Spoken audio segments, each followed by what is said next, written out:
Have you ever been on a bike riding down a hill and found yourself going pretty fast? And did you notice that as your bike moved faster, it felt as if your body was being pulled back, as if something was dragging you?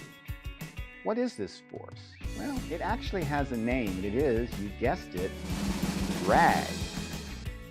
For professional bikers, this force becomes very important as they are battling for split-second advantage. As shown in this Ansys computer simulation of a cyclist in motion, we find that as you lean forward or crouch down in your seat, the drag force becomes smaller.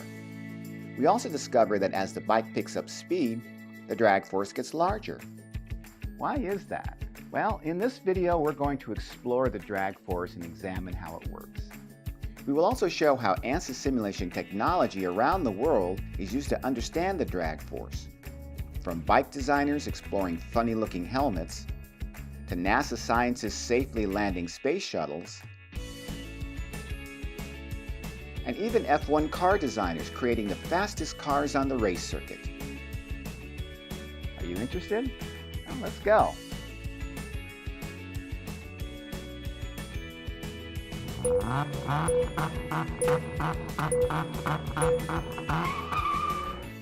When objects move through fluids like air or water, they experience a force that tries to stop it from moving forward. This is called the drag force or fluid resistance. Simply put, drag slows you down. We found this out when we were riding our bike. You have to put some effort into pedaling the bike just to keep yourself moving forward. But did you know that the drag force from a moving fluid can also push on things at rest and make them move? If you put a large board over your head with the flat side facing the wind, you'll really feel it pushing on you and probably have a hard time keeping the board over your head, especially if the wind is strong. Wow! For vehicles like cars, trains, and airplanes, which move at fast speeds, it turns out that drag is very important. Let's talk about airplanes for a moment. There are four main forces which affect how an airplane flies through the atmosphere. And these forces are lift, thrust, weight, and drag. Lift keeps the plane in the air, opposing the plane's weight, while the thrust moves the plane forward. The drag force acting on the plane opposes the thrust force. Because of its size and speed, the drag force is actually quite big. I mean, really big. How big? Let's just say it's like a herd of 25 elephants pulling you back. That's crazy. To overcome this drag and move forward, you need more thrust, which means you need a bigger engine, and then you need a bigger airplane to hold the engine, which means a bigger wing, because now you have more weight, and yikes, this is getting out of hand. Let's take a closer look at what drag really is. When fluid flows over an object, the object experiences two forces, a friction force and a pressure force. Let's go to my lab and find out more about them. Here's my lab. No. My laboratory. Let's first talk about the friction force. Fluids, which include both gases and liquids, are generally sticky substances. That is, they want to stick to the objects that they flow over. The amount of stickiness a fluid has is called the viscosity. If the object is a bike or an airplane or any other moving body, the viscosity of the fluid will want to oppose the direction of travel and therefore slow the object down. This is the friction force. Let's take a closer look at this with an experiment. I have 4 tall glasses filled with different liquids: water, corn oil, glycerin, and honey. These liquids have different viscosities from low, the water, to high, the honey over here. I have 4 marbles with the same size and weight, and I'm going to drop these marbles into each fluid. Watch what happens.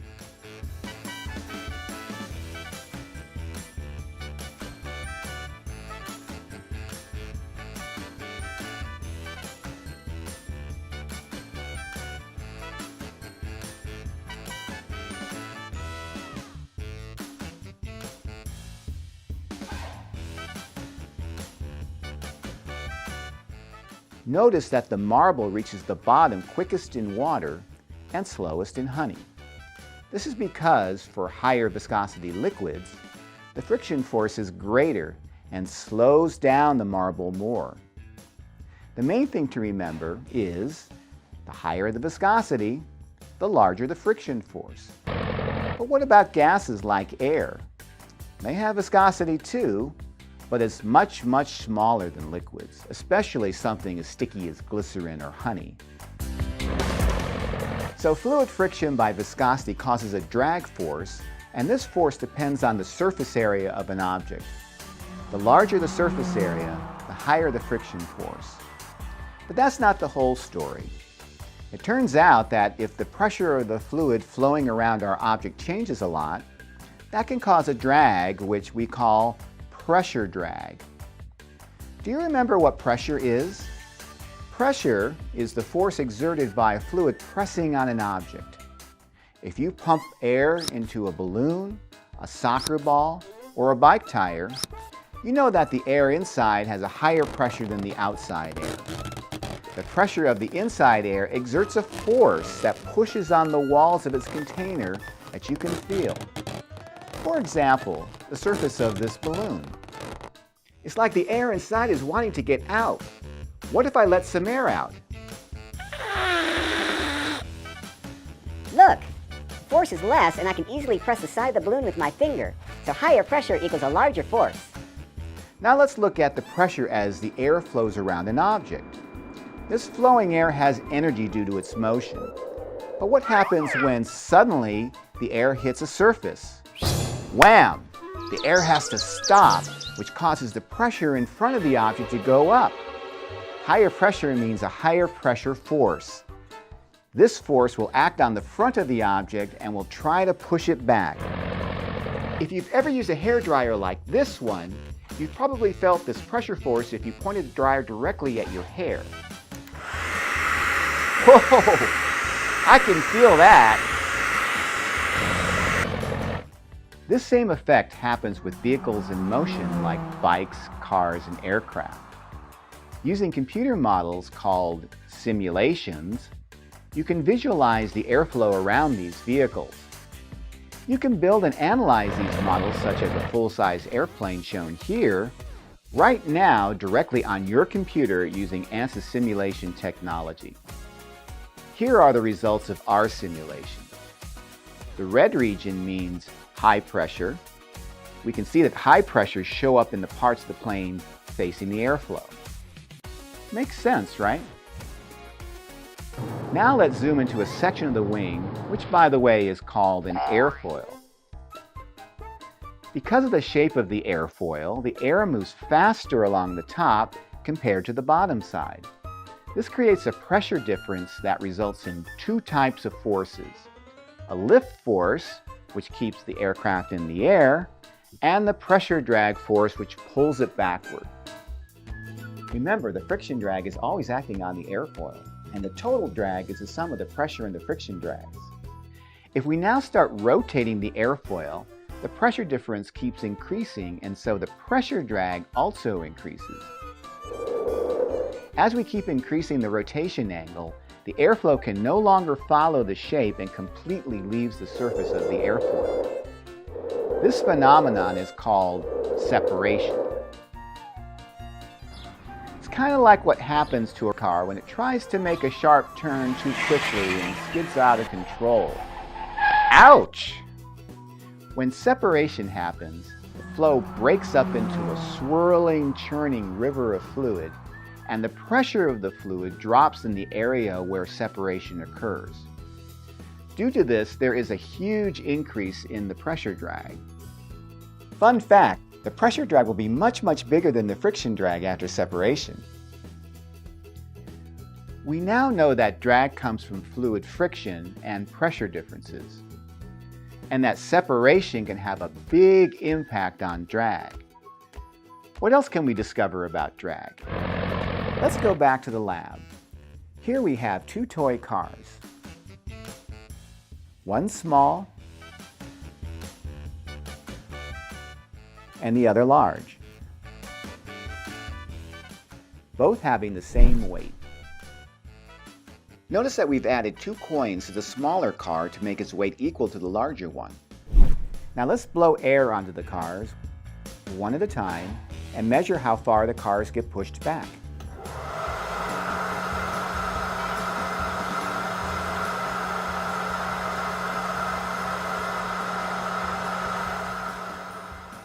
Here are the results of this experiment. We see that the larger toy car gets pushed back more. Any guesses why? This is because the amount of drag depends on how big of an area the object has when it's facing the flow.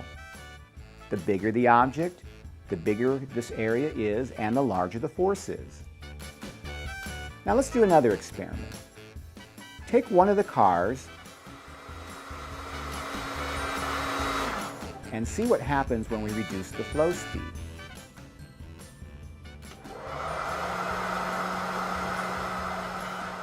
The car is not pushed back as far as before. This is because the drag force on the car is smaller. The lower the flow speed, the lower the drag force will be. We've seen how fluid drag can be a real drag and slow you down. But we don't want to go slow, do we? So, how do we reduce drag? Well, we can make our airplane really small, which would reduce the area of the airplane facing the flow. But hey, we want to be able to carry people and not mice in our airplanes. Or we could also slow our airplane down. But then we would not be able to leave the ground. Bummer! So what can we really do? A more practical way to reduce drag is to make the shape of our object sleeker. This reshaping is called streamlining. Aircraft designers figured out that if you wanted to fly faster, you needed a smooth shape. Even the automobile and train designers got into the streamlining business. After all, lower drag means less power consumption and higher efficiency. Let's learn more about streamlining. I'm back in the lab where I've set up an experiment which will help us observe the drag forces produced by different shapes. The setup can be built from common materials you can get at any hardware or home supply store.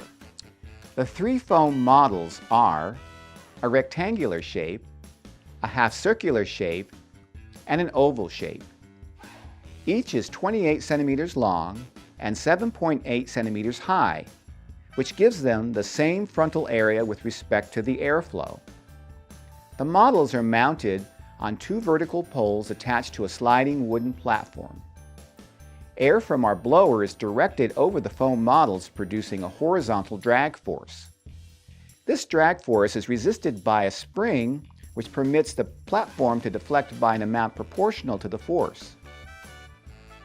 The greater the drag force, the greater the deflection. The amount of deflection is indicated by a simple scale on the side of the test setup. A needle is attached to the pole so you can easily read the deflection. Okay, let's start blowing air over these shapes and record the deflections for each one. First, we'll look at the rectangular block shape. Notice the deflection indicated by the needle.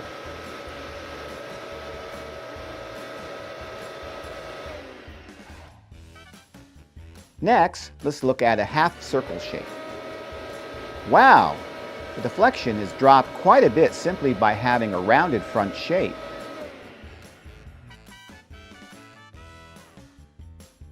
Now let's test this streamlined oval shape. Notice how the shape is smooth and rounded at both the front and the rear.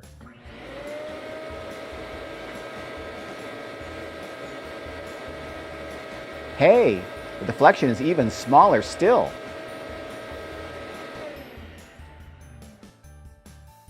Here's a plot of our results. We repeated the test 5 times for each shape and averaged the measurements. We can clearly see that by simply providing smooth surface shapes at both the front and rear of an object, we can significantly reduce the drag force. This, in a nutshell, is what streamlining is all about. As you will see later in our simulations of these shapes, this effect is mainly because of a reduction in the pressure drag due to separation. Fun fact, you may have noticed that the streamlined oval has a higher surface area, so the friction drag actually increases. However, the reduction in the pressure drag is much higher, so the total drag force will still be smaller. For those of us who don't want to build an experimental setup like this, we can use computer simulations.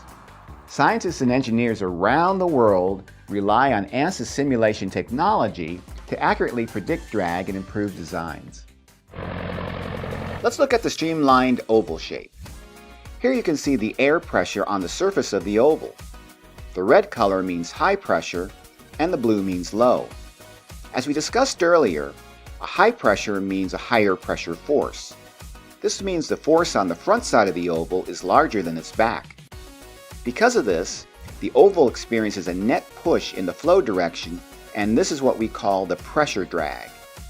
Also recall that air has viscosity, and the oval feels a friction force which also pulls it in the direction of the flow. This is the friction drag. The overall drag force, therefore, is in this direction. Here are the simulations of the foam shapes. You can see the pressures in the fluid. The greater the pressure differences over the body in the flow direction, the greater the drag force. You can also look at the velocity and see the amount of separation. In fact, we can directly calculate the drag force on each shape. Here are the predicted values of drag force for our shapes. Notice that the friction drag goes up for the streamlined shapes because of the increase in surface area exposed to the moving fluid. However, the pressure drag decreases because of reduced separation. Recall that we said that the total drag is the sum of both the friction drag and the pressure drag. So as the shape becomes more streamlined, the total drag goes down. Let's now use this Ansys simulation technology to see how engineers design cool streamlined applications. Here we have two trucks.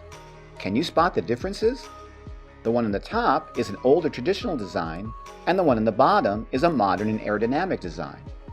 If we look at the pressure distribution at the front of the two trucks, we notice that there's a large high pressure zone in the front of the trailer on the older design. The modern design smooths the airflow over the top of the cabin thanks to a deflector reducing the drag significantly. If we now look at the velocity distribution around the trailers, we see that the blue-colored region behind the modern truck is smaller compared to the older truck, indicating less separation. This is because of the attachments on the modern truck, which help reduce the pressure drag by reducing separation. And due to reduced drag, we get better fuel economy, which is good for the environment. And your wallet. Formula One cars use this really cool technology called the drag reduction system, or DRS. In the straight sections of the racetrack, with just the push of a button, you can change the orientation of the wing to reduce the area facing the airflow. This reduces drag and allows the car to go faster by about 15 kilometers per hour. Zoom! You may have seen these weird-shaped helmets used by professional bikers. The streamlined shape reduces drag compared to a regular helmet. For professional bike racers, this could be the difference between winning a race and coming in second or third. Finally, I should mention that drag is not always a drag. There are lots of situations where we want to slow down. For example, a parachute is designed to provide enough of a drag force to slow down a skydiver so that they can land safely. The inside of the parachute experiences a higher pressure, which is indicated in red, compared to the outside. This pressure difference between the inside and outside is responsible for creating a drag force, which allows the skydiver to dramatically slow down before landing. The pressure drag can be visualized by the massive flow separation behind the parachute. You may have seen parachutes deployed behind a dragster or even space shuttles.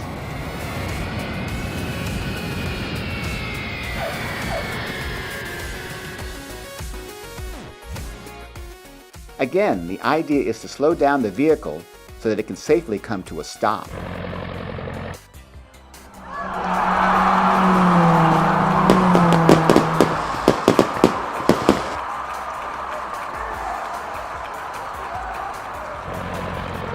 Thanks for joining me today, and I hope you enjoyed this video. Be sure to hit the like button below and subscribe to our channel. Also, check out the other videos in this series.